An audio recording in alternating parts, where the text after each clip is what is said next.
sure you don't have any flat spots left that you skipped over. How long have you been doing that process? This, I guess the first time I ever did this was about 15 years ago. It's funny, you know, most times stuff like this isn't really, oh, I'll do that, that'll be a really neat art thing, you know. It's to solve a problem. And,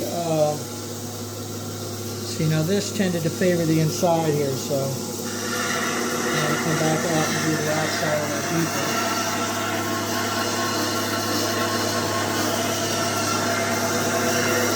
It's because it's a different hand, actually.